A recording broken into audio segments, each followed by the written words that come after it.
this luxurious all-you-can-eat buffet offering cuisines from all over the world. There's seafood, fusion Asian, European food, desserts, and more. Is Epicurean Sydney worth your visit? That's really good. Or should you spend your money elsewhere? This is your one-stop detailed guide answering all of your questions in one video. Unlike other reviews you might have seen, I'm going to go in depth in each of seafood, hot food, and dessert sections. At the end, I will summarize and give you the final verdict and my advice for you. Does it sound good? Let's get started. Chapter 1. Seafood. First of all, let's start with 2 seafood salads. They are good starters. This one has decent-sized prawns sliced in half for better mixing with the seasoning. Prawn is tender and slightly sweet. All veggie slices are fresh and crunchy. The dressing's slight tanginess brightens up all the flavors and make the dish whole. This jellyfish salad is just endless crunchiness and endless flavors. To name a few, the cucumber and celery are both sliced with the juicy flesh exposed. The chili has a little heat to it. The sesame brings nuttiness, and then you have shallot, coriander, and carrot. The jellyfish has this cooling effect in your mouth.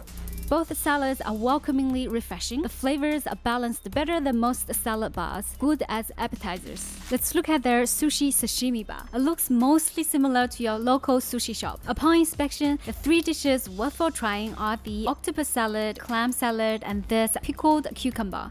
This octopus is overwhelmingly salty. It overshadows anything else in there. I don't recommend. The clam salad is creamy, chewy, but flavor profile kind of falls flat. This pickle, nothing too special. Oh, let's try their sashimi. Yeah, okay, it's fresh, but not different from most sushi shops. Question for you. Why were there cops at the sushi restaurant? Because they smelled something fishy. Talking about fish, here's something you don't see every day. This is gravlax. If you aren't so familiar with it, like me, it's a Scandinavian dish. The salmon is dry cured using salt, sugar, dill, and peppercorn over days. The yellow looks like they've added some mustard flavoring.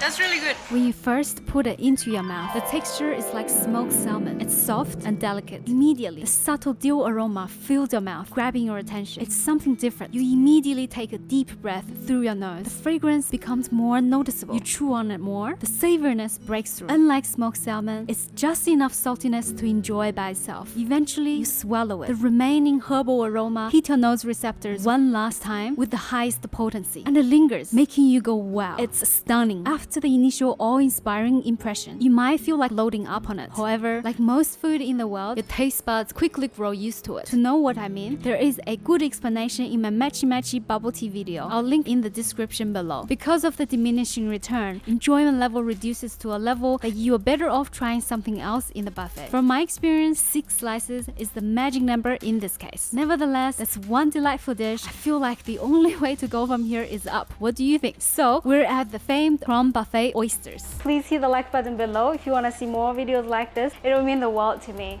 Back to the video. These average-sized oysters are fresh. By themselves, they feel slippery to the mouth, but taste briny and slightly metallic. For people who swim in the ocean, they say it tastes like the sea.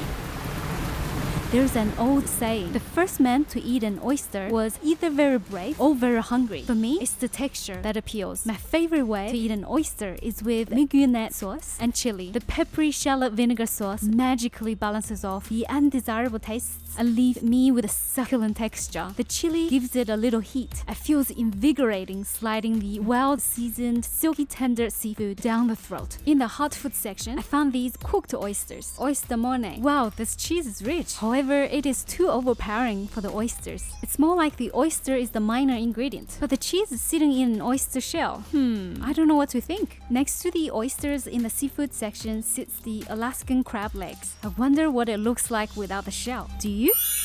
That's a good chunk of crab meat. Does it taste good though, you ask? Unfortunately, it lacks the complexity of normal fresh crabs. It doesn't have the subtle sweetness. There's a lot of liquid coming out. That's true. However, it's not juicy, but rather soggy. Also, the pile quickly ran out and got replaced with prawns. And this is the last dish from the seafood episode. Which dish would I go back for more? It'll have to be the gravlax and the oysters. Would I come back to this buffet, you ask? Let's look at chapter 2. In this section, we're going to examine their hot food and a few other items that are important for you to see see. Let's start with some dim sums. This bean curd wrap has airy pockets filled with sauce that are released when you bite into it, giving a juicy mouthfeel. The sauce is mouth coating. You taste the tofu and mushroom flavors. Fillings inside are a little too chewy to be enjoyable. Not so good, I would go back for more, but not bad. I'm usually a huge fan of dumplings. It's hard to go wrong with them, especially at a luxurious buffet, right? However, guys, that is about to change. All three dumplings are mushy, flavorless, and cold. Let's try some random things next. That's one of the biggest advantage of a buffet, right? These are great to eat when you're hungry and want to stay that way. The rice, too dry and tough. Hazelnut, soggy and bland. Quail egg is just quail egg. The color has absolutely no effect on its taste. Usually it's great to switch things up to keep your taste buds engaged. You know why gravity is such a disappointment? Because it always lets you down. The saying goes, where there's a will, there is a way. My taste buds are about to get engaged like never before. Never before. Ladies and gentlemen, that is a big bite of pungent blue cheese. It's so disgusting. I think it will haunt me for the rest of my life. I mean, missing a wrong tag kind of thing happens often in other restaurants as well. It's probably my fault to assume this place is any different. Now treat all of these as teasers. Never judge a book by its cover. Let's not judge a meal by its teasers. Let's look at the pièce de résistance, the main dishes. This lamb rib is well seasoned by cumin, pepper, salt, and sugar. It's easy for a lamb rib to be overly fatty. However, this one is not, which is a plus. The lean section is also not as dry as it looks. This duck leg is tender, skin is crispy, flesh is flavorful, just like most Peking duck dishes in Chinese restaurants. However, both the lamb and the duck are cold. They've been sitting on their counters for a while, only tepid when I took them. I walked to my table, took some photos, and they're cold already. You kind of need a strategy to catch a new steamy batch, in which case it can be enjoyable. However, I don't think it's worth the wait. Fun fact, you know why a hot dish loses its appeal when it gets cold? The overall flavor experience of a bite is actually about 80% in the nose, 20% in the mouth. To understand this, you just need to imagine when you catch a cold, your nose is blocked, how flavorless food tastes to you. Higher temperature in food leads to the evaporation of a higher number of volatile odor substances. It also facilitates the release of these substances. Therefore, more volatile compounds can be released into your nose through the back of your throat, giving you a more vibrant experience. Let's see if I can discover some hot dishes to release some aromatic compounds into my nose. I still haven't given up yet. And here you are. Finally, a lukewarm dish is this Reuben sandwich. The bread is beautifully golden brown. It's crusty, but yields the pressure when you bite on it. Immediately, the maillard fragrance escapes into my nose. Then I taste the briny meatiness of corned beef. The bread is enriched by the slightly melty cheese, and sauerkraut adds its welcoming tang, cutting through the richness for you. Overall, it's a well-balanced bite. The first dish I would go back for. Okay, I am now feeling hopeful. This crispy skin pork belly looks interesting. The skin is tough to cut through, but if you manage to get it off, you're rewarded with its crunchiness. It's easier and more fun biting on it though. The pork flavor is unpalatably intense, however. I love pork, used to eat it every day, and it's still too strong. Adding some mustard helps. It kind of offsets the unpleasant porkiness for you. And surprise, surprise, it's cold. This footage was taken when I was taking my last round around the buffet. During my many walks, it's rare to catch a dish replenished with a new hot batch. I don't recommend camping for it. Disappointingly, because the skin is so much better than the meat, people just pick off the skins. Looking at this chapter overall, I have to say, I send you my sincere regards for saving my stomach space for seafood and lizards. Chapter 3, Desserts. This all-you-can-eat luxurious buffet has an elaborate dessert section. If you have a sweet tooth, then you are in for a treat. They not only look beautiful, some of them taste great as well. But which ones, you ask? I tried 13 desserts and I'm going to show you what are the must-tries and what need to be avoided. I can't wait to show you my favorite dessert in the world. Let's go! Let's start with 2 meringue tarts. This coffee one is nicely foamy on the inside, crumbly on the outside, and the coffee bean at the top is made of chocolate. Not bad. This passion fruit one, also foamy and crumbly, a bit too sweet though, overshadowing any hint of fruitiness. This is coconut raspberry panna cotta. Wish the biscuit seed is firmer. It's wet and collapses at the touch of my fingers. Good I have a knife to help. The raspberries, fresh tartness covers up the coconut flavor, but this does help to balance the overall sweetness. This strawberry shortcake and double chocolate cake are light compared with the average cakes. Light in all of texture, creaminess, sweetness level, and flavor profile. They're okay, just nothing stands out. Fun fact, did you know the word dessert is derived from the French word desservir in the 17th century? It means to clear the table, referring to the fact the dessert was served after the other dishes were cleared off the table. These desserts are alright. If they are your type of dessert, feel free to give it a try. Next, we're diving into the bottom 3 that should be avoided. This macaroon, the more I chew on it, the sweeter it gets. Eventually, it's so overwhelming and numbs your tongue like you're tasting something way too salty that you temporarily lose the ability to taste. Question for you: what nut has a hole in it? The answer is donut. This donut sitting here has to be the most petite and tantalizing donut I've ever seen. However, it tastes like something that could be used as a fertilizer. Ew.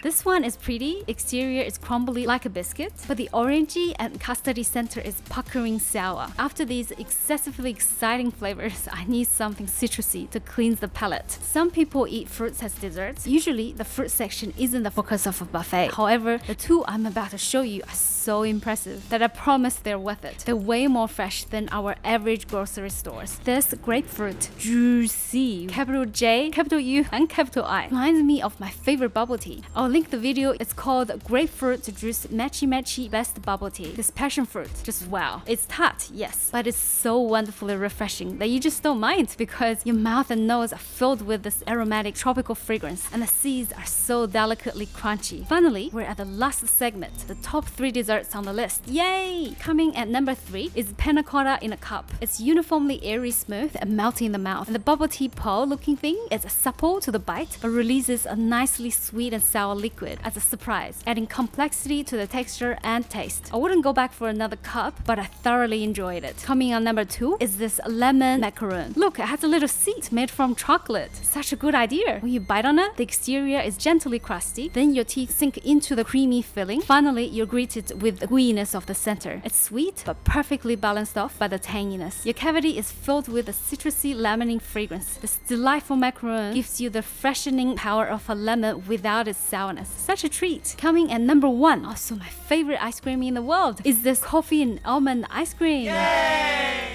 You know when you first get your coffee in the morning in an open mug, the first sniff into your nostrils before the sip, that exquisite roasted coffee bean aroma hit your nose receptors. It's absolutely captivating. How splendid would it be if the coffee tastes like that without the bitterness? And that is exactly what you get from this ice cream. Now I want you to imagine you're not just smelling the coffee bean fragrance, you're tasting it on your tongue. Yes, you get to touch it, lick it, and kiss it. It's nutty, smoky, chocolatey, floral, acidic, all together. So complex, multi-toned. These are perfectly encapsulated in this icy and creamy sweetness. And wait, there is something solid inside. You eagerly chew on it. Suddenly, the woody and earthy toasted almond flavors emerge. He echoes and amplifies nuttiness from the coffee beans. Moorish, almost addictive. The more the ice cream melts in your mouth, the more volatile compounds are released into the back of your throat and up into your nose. Your senses are showered by this coveted coffee aroma over and over. I feel surreal and emotional. What do you feel? I feel the euphoria when I landed the top job after my hardcore actuarial degree. The sweet reward after the bitter hard work. It's the feeling of a dream come true. Please like and share. It'll mean the world to me. What do you think? Is this buffet worth your visit? Let's discuss in the next chapter. Final verdict. I'm going to tell you straight away what I think of it. And that is, I am not coming back myself. And my advice for you is I don't recommend this place. Here are my reasons. Reason number 1, atmosphere. This buffet is supposed to have a luxurious setup. After looking for a while, this is the corner with the best view. If you're from Australia like me, this is not the best view you've seen. You know what I'm talking about. And this is only if you get a lucky seat. For most people, you either face other diners or this.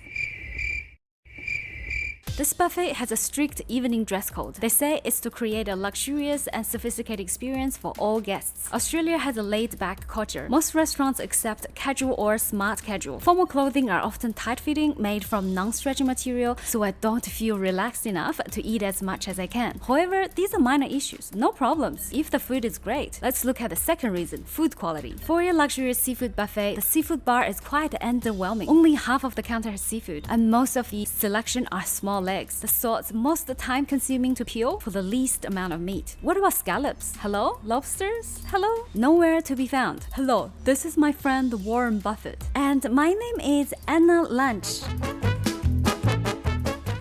Anyone know any food jokes? Let me know in the comments below. You might wonder, what about this Alaskan crab leg? It looks meaty. It's true. However, the meat lacks the nice complexity of normal fresh crabs. The texture is soggy and it ran out quickly. Got replaced with prawns only 30 minutes into my 2-hour-long session. What about the other parts of the buffet where they also display seafood? Yes, they do have a sushi sashimi bar and some cooked seafood. Most of them are just what you see in your local sushi shops. I tried a few relatively uncommon ones and I have to say, they are great to eat when you're hungry and want to lose weight because they kill your appetite. The cooked seafood like this black pepper crab is cold. The deal breaker is the crab they use is freezer burnt. The only 2 seafood dishes I recommend are gravlax and oysters. However, there is this diminishing return for the enjoyment of eating the same thing over and over. For me, 6 slices of gravlax, 10 oysters are the sweet spot. Eating any more is just for the emotional value of trying to eat the money back while not really enjoying yourself anymore. For the hot food section, out of the about 8 dishes I tried, 7 of them are cold. They've been out on the counters for a while, only tepid when I got them. I walked to my table, took some photos, and they're cold. You need a game plan to catch them when a new batch is put out. Is it worth it? Personally, I don't think so. I will come back to this point in reason 3. Talking about cold dishes, this chocolate fountain also needs some heating. It has partially turned to solid. These desserts are actually decent. Some of them have great balance of sweetness and flavors. I discovered my favorite ice cream in the world here.